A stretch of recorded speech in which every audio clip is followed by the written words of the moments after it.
Thanks for watching. Don't forget to like, comment, share and subscribe to Mufti Tariq Masood, famous scholar. اکثر ایک چیز پوچھی جاتی ہے کھانے کے بعد پانی پینا. یہ جو آج کل نہار منہ پانی پینے کی حدیثیں گڑھی جا رہی ہیں نا کہ نہار منہ پانی پینا اتنا فائدہ، ایسی کوئی حدیث نہیں ہے. ہمارے علم میں نہیں ہے کہ نبی صلی اللہ علیہ وسلم نہار منہ پانی پیا کرتے تھے. نارمل زندگی گزارنی چاہیے اچھے بچوں کی طرح. صبح صبح اٹھ کے گھڑے پہ جا کے یہ فریج پہ بوتلیں نکال کے پینا جبکہ پیاس بھی نہیں لگ رہی. تو ڈاکٹروں کی تحقیق ہوگی مگر یہ تحقیق بعد میں بدل بھی سکتی ہے. بہت ساری تحقیقات بدل گئی ہیں. تو نیچر سے کبھی نہ ہٹو. سمجھ رہے ہو؟ صبح اٹھو اچھے بچوں کی طرح، اپنا نماز نہ دھو کے نماز پڑھو. جب بھوک لگنا شروع ہو جائے تو کھانا کھا لو. پیاس لگنا شروع ہو جائے تو بولو بھائی پانی پی لو. بس اس طرح ہنسی خوشی زندگی گزارو اور تھوڑا ایکٹیویٹی رکھو، کوئی بھاگم دوڑم، کچھ چلت پھرت رکھو، فٹ فاٹ رہو گے انشاءاللہ. بھلا وجہ اٹھ کے پانی چڑھا رہا ہے. کئی لوگ مبتلا ہو چکے ہیں اس میں. فائدے ہیں اس کے، میں نہیں کہتا کہ فائدہ نہیں ہے، سائیڈ افیکٹ بھی ہیں. جو بھی کام آپ ایک نیچرل لائف سے ہٹ کے کرو گے نا، اس کے جہاں فائدے ہوں گے وہاں کچھ ایسے نقصان ہو رہے ہوں گے جو آپ کو بعد میں پتہ چلیں گے. اور بعض نقصان تو ایسے ہوتے ہیں جو پتہ ہی نہیں چلتے کہ یہ اس کی وجہ سے ہوئے ہیں. اس لیے نارمل اچھے بچوں کی طرح زندگی گزارنی چاہیے. کوئی بیماری ہو، اس بیماری میں ڈاکٹر بطور دوا کے تجویز کرے تو ٹھیک ہے. کوئی بیماری ہو گئی نا آپ کو، اس میں بطور دوا کے، بطور علاج کے، وہ ایک الگ چیز ہے، وہ ٹھیک ہے. لیکن نارمل آدمی کو، جوان آدمی کو ایسی ایکٹیویٹیز نہیں کرنی چاہیے. اچھے بچوں کی طرح سیدھا تمیز سے، جیسے اس کے باپ دادا زندگی گزارتے آئے تھے. جانوروں کو دیکھا کبھی صبح اٹھتے ہی پانی پی رہے ہوں جا کے؟ ہیں صبح اٹھتے ہی سارے جانور، ان کو کیا چاہیے؟ بھوک لگنا شروع ہوتی ہے، کھانا کھاتے ہیں. تو نبی اسی طرح یہ بھی بہت ہے کہ کھانے کے بعد پانی نہ پیو، کھانے کے بعد پانی نہ پیو. سنا ہوگا آپ نے، سب سنتے ہیں کھانے کے بعد پانی زہر ہے، یہ ہے فلانا ڈمکانا ہے. اس بارے میں کچھ لوگ حدیثیں بھی بیان کرتے ہیں. نبی صلی اللہ علیہ وسلم کی سیرت جب ہم دیکھتے ہیں تو آپ صلی اللہ علیہ وسلم نے کھانے کے بعد پانی پیا بھی ہے. عمل سے بھی ثابت ہوتا ہے کہ پانی پیا ہے. اور نبی صلی اللہ علیہ وسلم نے جو قولی حدیث ہے اس سے بھی پتہ چلتا ہے کہ کھانا اور پانی ساتھ ساتھ ہیں. ابھی آدھا کلپ نہ بنانے، پورا ہونے دیں، تو ایسا نہ ہو آدھا کاٹ کے پیش کر دے. دیکھو حدیث میں آتا ہے رسول اللہ صلی اللہ علیہ وسلم گھر سے نکلے، شدید بھوک تھی آپ کو، شدید بھوک، پریشان ہو کے گھر سے نکلے. حضرت ابو بکر ملے، کیا مسئلہ ہے؟ ان کے ساتھ بھی یہی مسئلہ تھا، بھوک کی شدت نے پریشان کر دیا. حضرت عمر کا بھی یہی مسئلہ، بھوک کی شدت نے پریشان کر دیا. یہ تینوں اصحاب جا رہے ہیں. ایک صحابی نے کہا، دعوت کی ان کی، اپنے باغ میں لے کر گئے، تر کھجوریں سامنے لا کے رکھیں. آپ صلی اللہ علیہ وسلم نے ان کھجوروں کو تناول فرمایا اور فرمایا ان نعمتوں کے بارے میں ہم سے قیامت کے دن سوال ہوگا. اور وہ کھجوریں آپ نے کھانے کے بعد کنویں کا میٹھا پانی پیا اور سیر ہو گئے. پانی پینے کا مزہ ہی کھانے کے بعد ہے. نہیں آ رہی سمجھ؟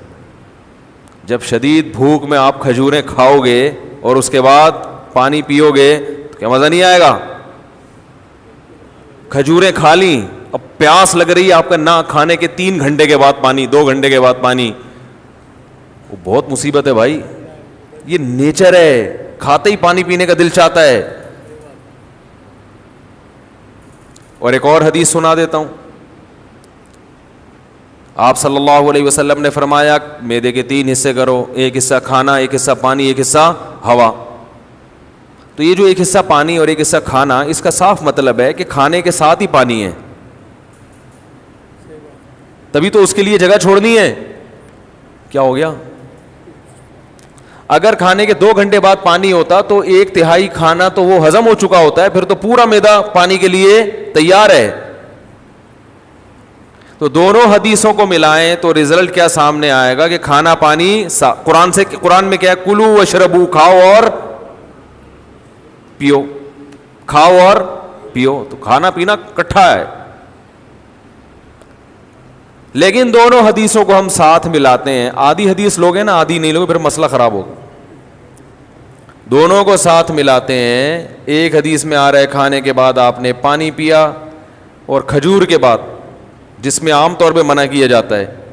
اور دوسری حدیث میں آ رہا ہے کہ 1/3 کھانا, 1/3 سانس لینے کے لیے جگہ. اتنا بھر کے کھاتے ہیں کہ سانس ہی نہیں آ رہا ہوتا, وہ پھیپھڑوں کی جگہ نہیں مل رہی ہوتی پھولنے کے لیے. اور 1/3 پانی.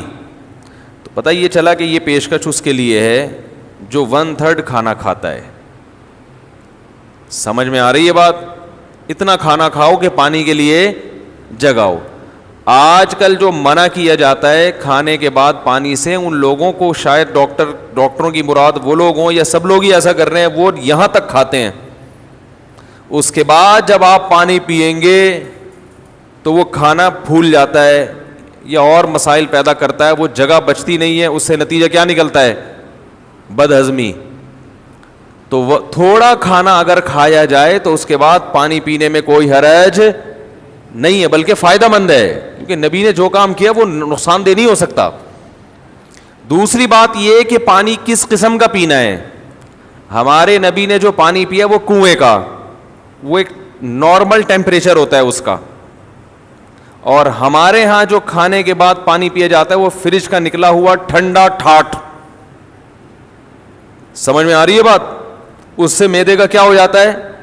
بیڑا غرق. یہ جو ہمارا معدہ ہے نا, یہ وائز گھومتا ہے ایسے, یعنی میرے لحاظ سے دیکھیں نا, یوں کر کے گھومتا ہے. آپ کے لحاظ سے یوں کر کے گھومتا ہے, یہ ایسے گھوم رہا ہوتا ہے یہ. تو جب آپ ٹھنڈی ٹھاٹ چیز پانی اس میں ڈالتے ہو تو اس کی جو گھومنے کی حرکت ہے وہ سست ہو جاتی ہے, اور وہ جو کھانا ہے وہ مختلف قسم کے کھانچوں میں پھنس جاتا ہے. ٹھیک ہے نا؟ جیسے ایک چیز گھوم رہی ہو نا, کوئی چکی ہے جو اپنے گھوم رہی ہے, پیس رہی ہے, تو ظاہر ہے فرق پڑتا ہے نا, اس کی رفتار سلو ہو جائے تو معدے کی رفتار ٹھنڈے ہونے کی وجہ سے کیا ہو جاتی ہے, تو اس سے قبض ہوتا ہے اور درجنوں بیماریاں پیدا ہوتی ہیں. تو پانی کھانے کے بعد پی سکتے ہیں آپ, بشرطے کہ کھانا آپ نے تمیز سے کھایا ہو اور پانی کا ٹیمپریچر بہت زیادہ کم نہ ہو, ٹھنڈا پانی نہ ہو. سمجھ رہے کہ نہیں سمجھ رہے؟ تو اس بارے میں جو حدیثیں پیش کی جاتی ہیں نا کھانے کے بعد پانی نہ پینا, وہ صحیح نہیں ہے. اور اگر گرم پانی پیا جائے جو چولہے کا گرم ہو, وہ تو ہاضمے میں اور مدد دیتا ہے, جو کہوا جسے کہتے ہیں, وہ تو اور تھوڑی مدد دیتا ہے ہاضمے میں. لیکن میں نوجوانوں کو کہتا ہوں وہ نہ پئیں, تمیز سے زندگی گزاریں, بس پانی پئیں آرام سے. Thanks for watching. Don't forget to like, comment, share and subscribe to Mufti Tariq Masood, famous scholar.